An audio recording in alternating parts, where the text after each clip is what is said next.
श्री गुरु चरण सरोज रज निज मन मुकुर सुधारी वरनउ रघुवर विमल यश जोदायक पंचारी बुद्धिहीन तनु जानिके सुमिरो पवन कुमार बल बुद्धि विद्या देहु मोहि हरहु कलेस विकार जय हनुमान ज्ञान गुण सागर जय कपीस तिहु लोक उजागर रामदूत अतुलित बल धामा अंजनी पुत्र पवन सुत नामा महावीर विक्रम बजरंगी कुमति निवार सुमति के संगी कंचन बरन विराज सुबेसा कानन कुंडल कुंचित केसा हाथ वज्र और ध्वजा विराजे कांधे मूंज जनेऊ साजे शंकर सुमन केसरी नंदन तेज प्रताप महाजगवंदन विद्यावान गुणी अति चातुर राम काज करिबे को प्रभु चरित्र सुनिबे को रसिया राम लखन सीता मन बसिया सूक्ष्म रूप धरि सियहि दिखावा विकट रूप धरि लंक जरावा भीम रूप धरि असुर संहारे रामचंद्र के काज सवारे लाय सजीवन लखन जियाए श्री रघुवीर हर्षि उर लाए रघुपति कीन्ही बहुत बढ़ाई तुम मम प्रिय भरतहि सम भाई सहस बदन तुमरो जस गावे अस कहि श्रीपति कंठ लगावे सनकादिक ब्रह्मादि मुनीसा नारद सारद सहित अहिसा चम कुबेर दिगपाल जहाते कवि कोविद कहि सके कहाते तुम उपकार सुग्रीव ही कीना राम मिलाय राजपद दीना तुमरो मंत्र विभीषण माना लंकेश्वर भय सब जग जाना जुग सहस्त्र जो भगवान मेरी नैया उस पार लगा देना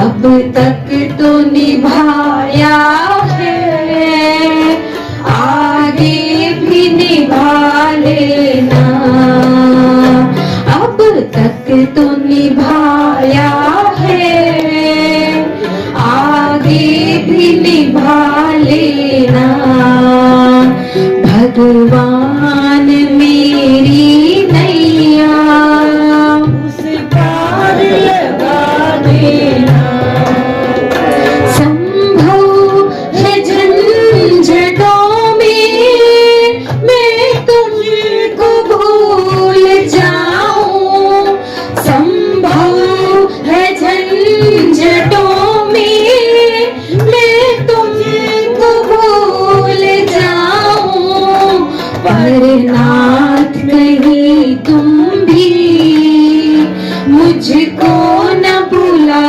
देना पर नाथ कहीं तुम भी मुझको न भुला देना भगवान मेरी नैया उस पार लगा लेना अब तक तो निभाया है आगे भी निभा लेना भगवान मेरी नैया भगवान मेरी नैया भगवान मेरी नैया पतित पावन सीताराम रघुपति राघव राजा राम पतित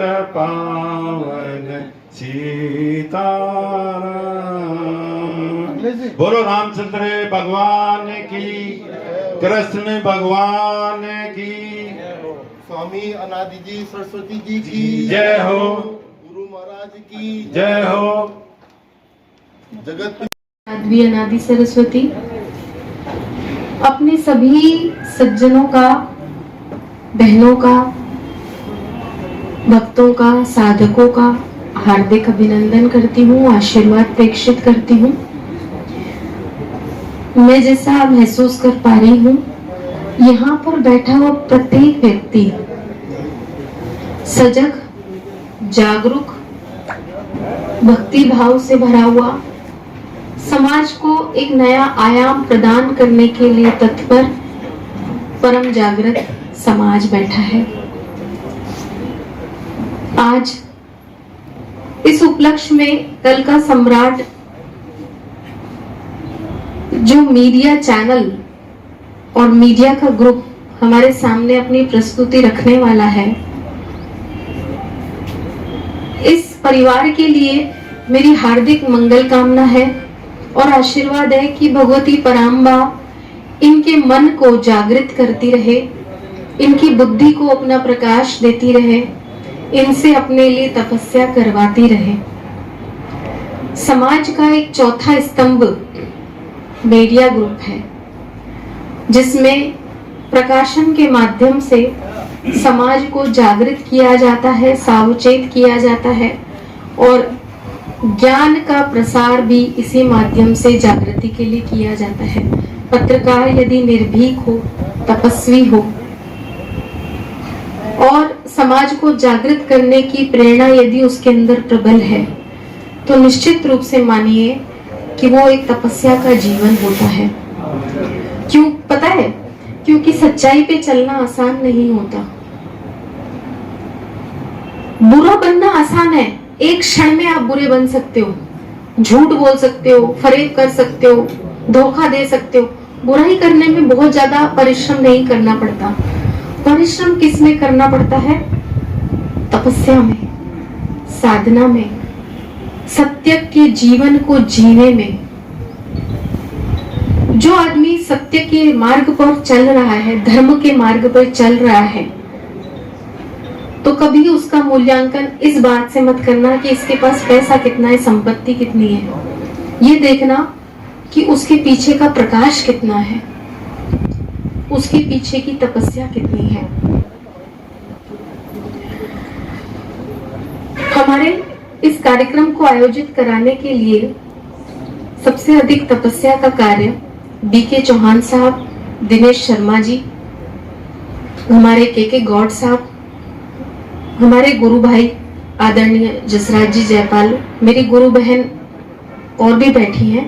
पर ये जो लोग हैं, इनका विशेष इस कार्य में मुझे बुलाने में और मेरे द्वारा आशीर्वचन रखवाने के पीछे उद्देश्य यही रहा कि एक आशीर्वाद के साथ में प्रकाश की किरण, ज्ञान की चेतना हमारे सभी लोगों को प्राप्त हो। यज्ञो भुवनस्य नाभि, यज्ञ जहां होता है, जहां यज्ञ होता है वहीं पर देवता प्रसन्न होते हैं। और यज्ञ के लिए क्या करना पड़ता है? अपने आप को आहूत करना पड़ता है, आहुति देनी पड़ती है अपने सुख की। और हमेशा हमको ये ध्यान रखना चाहिए कि जब तक आप अपने कंफर्ट जोन को नहीं छोड़ेंगे ना, तब तक आप कोई महान कार्य नहीं कर सकते। जो व्यक्ति अपनी सुख सुविधाओं को बहुत ज्यादा महत्व देता है ना, वो व्यक्ति बहुत ज्यादा जरूरी है, सुख सुविधाएं भी जरूरी है, पर त्यागमय जीवन बड़ा विलक्षण होता है। ये सारा ऑरा होता है ना, आभा मंडल का कमाल है। और जितना आपकी तपस्या बढ़ती जाएगी ना, उतना आपका आभा मंडल प्रकाशित होगा। उस आभा मंडल से दिव्य शक्तियां आकर्षित होंगी और आपको अपना आगे से आगे संकल्प आपका सिद्ध कराएंगी। हम लोग ये सोचते हैं, देखिए मेरे से वो काम मैं कर नहीं सकता था, वो काम हो गया, पता नहीं कौन सी शक्ति ने आके करा दिया। ऐसा आप कई लोगों के मुख से सुनते होंगे, पर ये वास्तव में सच है। आपकी विचारधारा जैसी होती ना, आपको दिव्य शक्तियां वैसे ही मार्गदर्शन देती हैं। और अगर आपके अंदर बुराई है तो आसुरी शक्तियां भी अपने आप आके मिलेंगी। कहते हैं ना, जिसकी विचारधारा जैसी होती है उसकी विचारधारा के लोग अपने आप उससे जुड़ते हैं। दुष्ट व्यक्ति कभी सज्जन व्यक्ति के साथ नहीं रह सकता।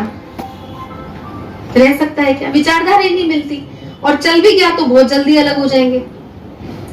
सज्जन व्यक्ति कभी दुष्ट व्यक्ति की संगत में नहीं रह सकता। क्यों नहीं रह सकता? चल ही नहीं सकता। उसकी विचारधारा और बुरे व्यक्ति की विचारधारा एकदम अलग होती है। ऐसे ही हमारे जैसे विचारधारा होती है ना, ब्रह्मांडीय शक्तियां भी हमसे उसी तरह से कनेक्ट करती है, रिलेट करती है। आपके मोबाइल में जिस नेटवर्क की आपने सिम डाली, वही तो नेटवर्क आएगा ना। एयरटेल का डाला है तो एयरटेल ही आएगा ना, जियो तो नहीं आएगा ना। आएगा क्या? नहीं आएगा, एयरटेल का ही आएगा। और सिम निकाल दो तो मोबाइल भी किसी काम का नहीं है। इसी तरह से हमारे मन में हम जिस तरह के संस्कारों को डालते हैं, उसी प्रकार के विचार, उसी प्रकार की शक्तियां, उसी प्रकार की सत्ताएं हमारे साथ एसोसिएट हो जाती हैं। अभी हमें लग रहा है हम यहाँ 100 लोग हैं, पर वास्तव में 100 लोग नहीं है, यहाँ पे पता नहीं कितने लोग और बैठे हैं। तुलसीदास जी ने अपने रामायण में अंत में पता है क्या कहा है कि राम को भी प्रणाम है, रावण को भी प्रणाम है। अगर रावण नहीं होता तो रामायण नहीं होती। तो भाई इस संसार में देवी और आसुरी शक्तियों का खेल सत्ता के रूप में भी चलता रहता है। आप देखते हैं ना, सत्ता का लालच आदमी से क्या क्या करवा देता है, लोभ आदमी से क्या क्या करवा लेता है, वासनाएं आदमी को कहां से कहां ले जाती हैं। कितने मर्डर होते हुए आप देखते हैं, कितने षड्यंत्र होते हुए देखते हैं। हर आदमी सुख की, आनंद की खोज कर रहा है, कोई सत्ता के माध्यम से, कोई पैसा कमाने के माध्यम से, कोई वर्चस्व के माध्यम से। मुझे ये लोग जानते हैं, मुझे ये लोग जानते हैं। कभी किसी को ये कहते हुए सुना है मुझे भगवान जानता है? आपका परिचय भगवान से है कि नहीं है? कहते वो कौन सी खेत की चिड़िया है, वो कौन सी बला है। अरे मूर्ख आदमी, कहते वो बला है कि जिसको जान लेने के बाद कुछ भी जानना शेष नहीं रहता। और अगर उसने तुम्हें जान लिया तो दुनिया अपने आप जान जाएगी। कैसे? जा पर कृपा राम की हुई, ता पर कृपा करे हर कोई। अरे तो पहले भोले राम उसको तो जान ले, जिसको जानने के बाद सबको जान लेती दुनिया। तुलसीदास जी को कोई जानता था क्या? कोई नहीं जानता था। दुनिया का सबसे अभागा व्यक्ति कहा जाता था तुलसीदास। राम बोला नाम था। जब पैदा हुआ तो माँ मर गई, बाप ने कहा ये मनहूस है, ये एकदम इतना बड़ा कैसे पैदा हो गया, इसके मुख में तो सारे दांत हैं। आते ही माँ को खा गया। उसके बाद घर से निकाल दिया, नौकरानी ने पाला। कुछ टाइम के बाद बाप भी मर गया, 6 साल के बाद वो नौकरानी भी मर गई। तुलसीदास उसका नाम रखा, कहा ये सबसे अभागा आदमी है। और जब संतों की संगत में बैठा तो राम बोला को नाम दिया तुलसीदास। संतों ने वेदांत का, उपनिषदों का, भगवत गीता का सबका अध्ययन किया। उसके बाद सोचा कि भाई अब मेरी शादी हो जाएगी तो मेरे जीवन में जितने भी दुख हैं वो समाप्त हो जाएंगे। लेकिन भगवान क्या चाहता था? उसे जगाना चाहता था। अरे मूर्ख जाग, कहाँ है सुख? कहते हैं कि जब रत्नावली नाम की महिला से उनका रिश्ता तय हुआ तो एक दिन ऐसे ही आंधी तूफान आ रहे थे, बरसात आ रही थी, उनके मन में जागृत हुई भावना मिलने की, प्रणय की भावना जागृत हुई, प्रेम की भावना जागृत हुई। आपने देखा है ना, लड़के लड़कियां जब एक दूसरे के लिए पागल हो जाते तो घर भी छोड़ के भाग जाते हैं। ये घर छोड़ के तो नहीं भागे, मिलने की भावना से नदी तूफान में मरी हुई लाश के ऊपर नाव समझ के बैठ गए, लटके हुए सांप को रस्सी समझ के चढ़ गए, भीगे हुए अपनी प्रेमिका के कमरे में पहुंचे जिनसे उनकी शादी होने वाली थी। तो रत्नावली देख के हतप्रभ रह गई, शर्म से आंखें झुक गई उसकी। अब तुलसीदास जी की तो कोई गलती नहीं थी, वो तो ऐसी अपेक्षा कर रहे थे कि वो खुश होगी, स्वागत करेगी, आते ही पानी का पूछेगी, जल ले लो, भोजन कर लो, कुछ लिया है कि नहीं लिया, ऐसी मुसीबत में कैसे आए, बड़ी प्रसन्न होगी। लेकिन रत्नावली ने क्या शब्द बोले, इतना पागलपन, इस देह हाड़मास के पिंड से इतना पागलपन, इतनी लालसा, इस चमड़े से, इस चमड़ी को देख के तुम इतनी दूर से ऐसे भागे भागे आ गए, आधी रात को तूफान भरी, बरसात भरी वातावरण में सांप को रस्सी समझ के चढ़ गए, लाश के ऊपर नाव समझ के आ गए। अरे धिक्कार है तुम पे। इतना प्रेम तुम राम को करते ना तो राम भी मिल जाते। और उसी समय यहाँ चोट लग गई उनके। कहते वो चोट इतनी लगी, इतनी लगी, इतनी लगी कि उसी समय उनको ये लगा कि ये सच बोल रही है। हिल गए वो। कहते मेरी गलती कहाँ थी, मैंने प्यार ही तो किया था इससे, और प्यार ही तो चाहता था, और किसी पड़ोसन से थोड़ी ना मिलने गया था, अपनी होने वाली पत्नी से ही तो मिलने गया था। कहते इतने में जब वो उठ के चल दिए तो रत्नावली कहती क्या हुआ? तो अब राम को ही पाने निकल रहा हूं। तो पैरों में गिर गई, अरे मेरा वो मतलब नहीं था, अरे मेरा वो मतलब नहीं था। कब हो गया काम? काम हो गया। कहते हैं उसके बाद तुलसीदास बने। तपस्या पुजवाती है। जो व्यक्ति दुनिया का सबसे अभागा था, उसने राम कथा कह डाली। आज तक वो राम कथा 500 वर्षों का इतिहास है तुलसीदास जी का।